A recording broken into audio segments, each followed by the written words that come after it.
संगीत के स्वरों का सीधा संबंध 7 चक्रों से है।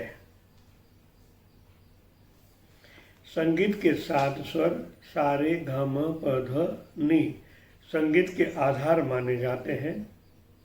संगीत के साधक को इन 7 स्वरों के अभ्यास के बिना संगीत में प्रवीणता प्राप्त नहीं हो सकती। प्रत्येक स्वर का संबंध एक चक्र से है। जैसे मूलाधार का सा, स्वारितान का रे, मणिपुर का ग, अनाहत का म, विशुद्ध का प, आज्ञा ध, सहस्त्रचक नी। मगर ये स्पंदनाएं प्रकट होती है सीधे स्वर में नहीं। सा रे ग म प ध नी सा ऐसे होता है। ये बात शब्दों में नहीं समझी जाती, अनुभव से प्रकट होता है। जो साधक 7 चक्रों में प्रवीण है, जैसे नाद उत्पन्न होता है, उनकी स्पंदनाएं सा रे ग म। इसी तरह माना सूर्य चंद्र सूर्य चंद्र सूर्य चंद्र, और जब ये धारे आज्ञा चक्र में पहुंचती है तब ये दोनों की धारे एक हो जाती है। जिस तरह स्तर में लास्ट में उसको दबाया जाता है, फिर वहां से स्टार्ट होता है आघात प्रत्याघात। इसी तरह जब राहुल में ये विज्ञान है, एक उनको विस्फोट के साथ तोड़ना पड़ता है।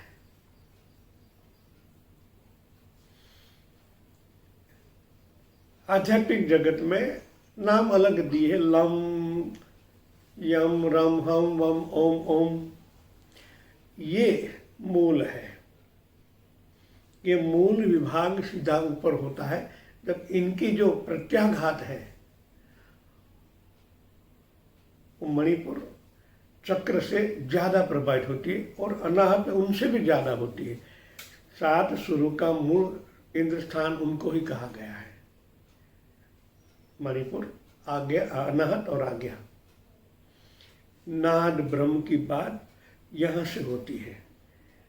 जिस तरह हम वाणी कहते हैं, वैखरी मध्यमा पसंती परा, इनके ही सुरों के साथ आध्यात्म जगत जुड़ा है। मगर ये जब संगीत की बात होती है तब इसी तरह फैलते फैलते ऊर्ध्वगमन होती है। इन्हीं चक्रों के क्रम से स्वरों का अवरोह और आरोह होता है। मूलाधार, स्वारितान, मणिपुर, अनाहत, विशुद्ध, आज्ञा, सहस्त्र, इसी उल्टे क्रम में अवरोह होता है। साधारणतः स्वरों के लिए हृदय, कंठ और मूलंत 3 के नाद उत्पत्ति को कारण मानते हैं। व्यवहार में शब्द स्वर की इन्हीं तीनों स्थानों में प्रकट होनी दिखाई देते हैं। संगीत में तन्मयता उत्पन्न करने की महान शक्ति का कारण ऋषियों ने इन्हीं चक्रों के जागरण में अनाहत नाद के माध्यम से जाना। उपासना में भी संगीत को हृदय की वाणी का नाम दिया है। मैक्सिमम अनाहत चक्र में सूरों इकट्ठे होते हैं और इनकी गतिविधि सुषुम्ना मध्य नाड़ी से ही उत्पन्न होती है। तरंग जब उत्पन्न होते हैं तब लास्ट में जो इसको नाद कहते हैं, वो जब सुषुम्ना मध्य नाड़ी में प्रवेश होता है, उनको अलग अलग ओमकार के ही 7 स्तर मालूम पड़ते हैं और उनकी गतिविधि को अनुभव कर पाता है। साधक साधना में भक्ति, कर्म, ज्ञान किस मार्ग से आगे बढ़ा है, ऐसे ही स्वर उनको अनुभव होते हैं। इनकी ही अनुभूति उनका मन ज्यादातर पकड़ती है। शब्द ब्रह्म और नाद ब्रह्म की साधना आत्मिक क्षेत्रों को और तालबद्ध लयबद्ध संगीत लहरी से भौतिक क्षेत्र को प्रभावित करने और उससे लाभान्वित होने के लिए विशाल कार्यक्षेत्र विद्यमान है। साधना के साहसी लोगों को इसमें प्रवेश करने के लिए पदार्थ विज्ञान की तरह ही निष्ठापूर्वक प्रवेश करना चाहिए। एक शब्द ज्ञान है। प्रैक्टिकल में आप एक ओम और दूसरा ओम के बीच में आप गैप बढ़ाने लगते हो। गैप बढ़ाने से अणु परमाणु के बीच में जो स्पंदनाएं उत्पन्न होती है, स्पंदना ही आपको आपके मूलद स्थान को ले जाएगी। ये ज्ञान आज का है। हम एक मंत्र और दूसरे मंत्र के बीच में गैप इसलिए बढ़ाना कहते हैं लोगों को। सीधे ओम नमः शिवाय ओम नमः करने से कुछ नहीं होता, कि उनके बीच में गैप ही नहीं है। जब गैप होती है तभी स्पंदना उत्पन्न होती है, इनके थिरकन उत्पन्न होती है। बिना थिरकन से, बिना स्पंदना से, बिना परमाणु की हिलचाल से आप आपके गोल स्थान तक कभी नहीं पहुंच पाते। इसलिए यहां आरोह अवरोह की बात की है। उनका कनेक्शन है परमाणु।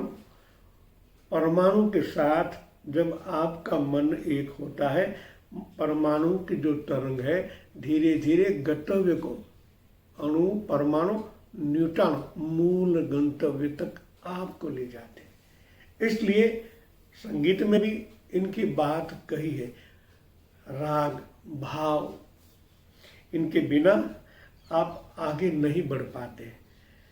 एक लयबद्धता, लयबद्धता से सतत परमाणु में एक कंपन उत्पन्न होता है। ये कंपन ही महत्व का क्षेत्र है। कोई भी मंत्र लीजिए, जो देवता का मंत्र होगा, ये तरंगे वहां ही जाएगी।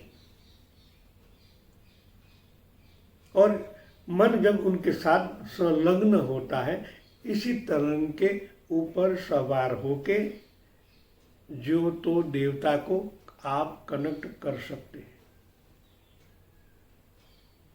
हो सकते हैं। आपकी इच्छा मोक्ष की है तो आप उनके गंतव्य स्थान में शून्य में चले जाते हो। आगे आज्ञा चक्र में जंक्शन है।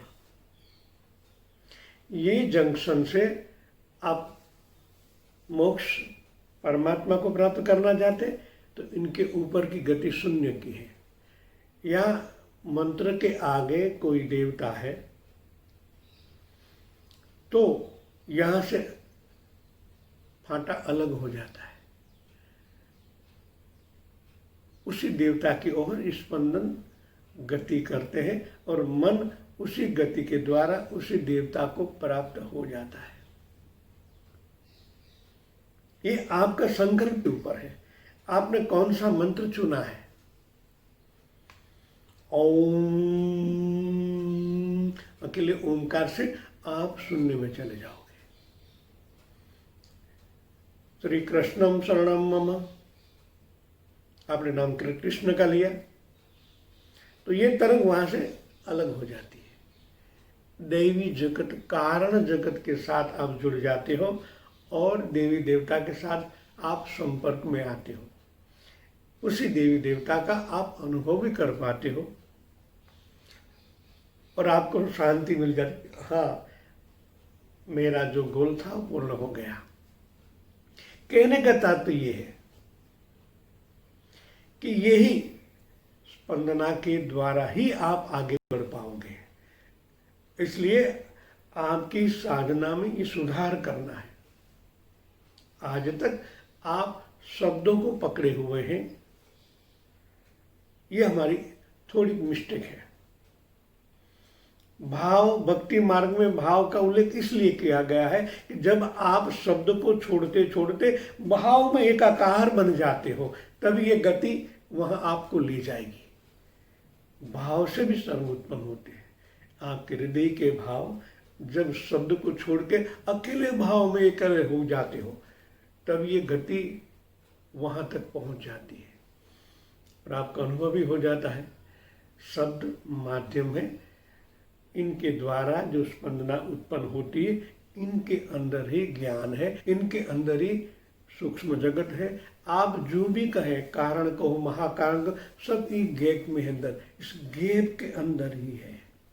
तो आप इनका महत्व समझें और इनको ही पकड़े, शायद आपको ईश्वरी तत्व की प्राप्ति हो सकती है। जय सच्चिदानंद।